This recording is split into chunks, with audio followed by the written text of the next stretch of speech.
Hello,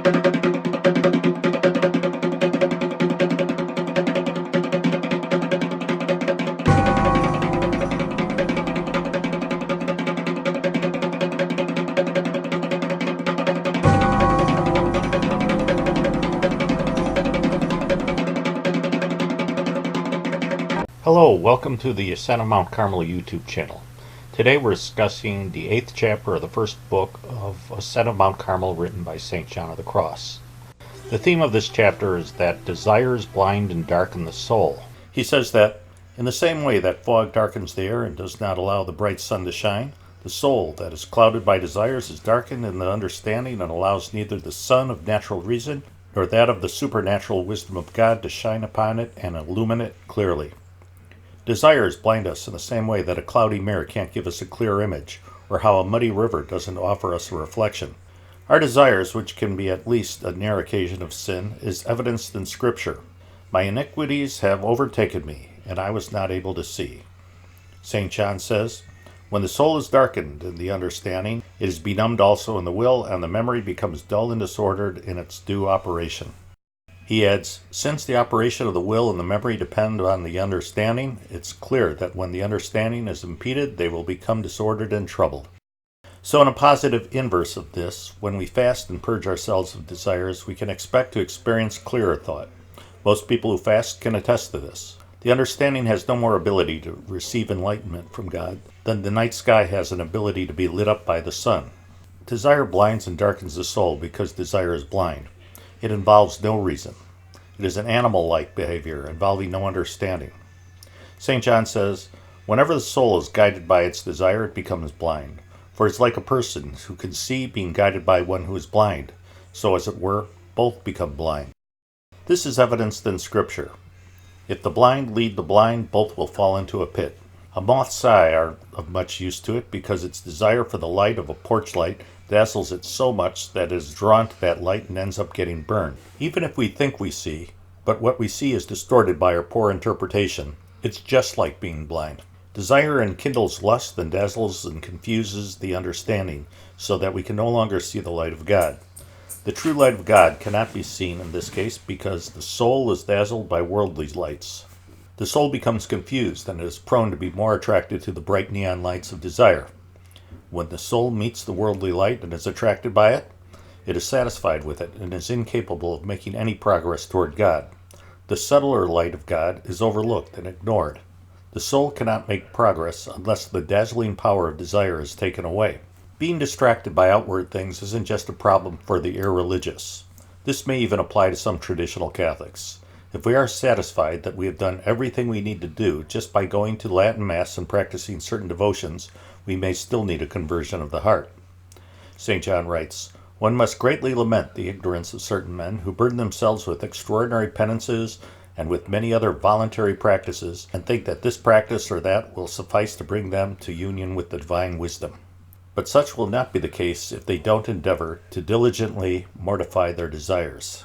He adds, if they mortified their desires, they would profit more in a month than they profit by all the other practices in many years. A farmer's field will grow mostly weeds unless he puts in the hard work and plows and sows his seed. In the same way, we can't make any progress unless we do the difficult work of mortifying our desires. St. John writes, without mortifying desires, the soul no more achieves progress on the road to perfection and to the knowledge of God of itself, however many efforts it may take, than the seed grows when it is cast upon untilled ground. The darkness and rudeness of the soul will not be taken from it until the desires are quenched, for these desires are like cataracts, or like the motes in the eye, which obstruct the sight until they are taken away. Desires that are living in the soul, so that it cannot understand them, will be swallowed up by God by means of chastisement and correction, either in this life or the next, and this will come to pass through purgation. We prevent ourselves from even beginning our ascent of Mount Carmel if we don't take care of our blindness, which results from our affections and desires. St. John says, oh, if men only knew how great is the blessing of divine light, whereof they are deprived by the blindness that proceeds from their affections and desires, and to what great hurts and evils these make them fall day after day, for so long as they do not mortify them. So we can't just keep indulging our desires, hobbies, and distractions, and pretend that we aren't being blinded and darkened by them. St. John writes, "A man must not rely upon a clear understanding or upon the gifts that he has received from God, and think that he may indulge his affection or desire, and will not be blinded and darkened, and will fall gradually into a worse estate. Even Solomon, who had been given the gift of great wisdom, allowed his wisdom to be blinded by his desire for women. This is evidenced by Scripture. And when he was now old, his heart was turned away by women to follow strange gods, and his heart was not perfect with the Lord his God." Rather than making his soul a fitting altar for God, Solomon allowed blindness to cloud his judgment. Instead of making his soul an altar for God, he allowed altars to be constructed to pagan gods. St. John says, "If unmortified desires could do so much in this man, Solomon, who knew so well the distance that lies between good and evil, what won't they be capable of accomplishing by working upon our ignorance?" Desires not only cloud our vision and judgment, but they also limit our understanding.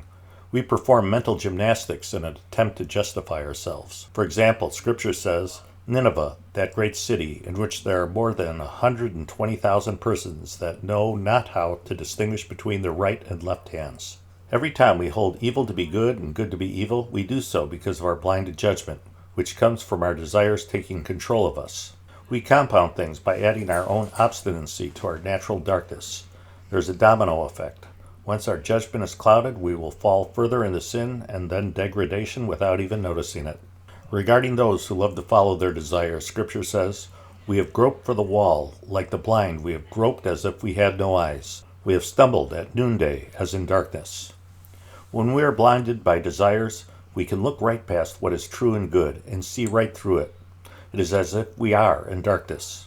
Well, I hope you enjoyed this installment. We'll be back again in about a week with another one. But in the meantime, please check out my Facebook page, which is linked down below.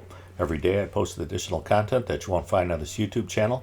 Please check out the Ascent of Mount Carmel group, which is a Facebook group dedicated to the study of mystical theology. And finally, please pray for the church. It was blind, leading the blind, with my baby and I drank wine. We lost everything, but there was nothing we could not find. On a Sunday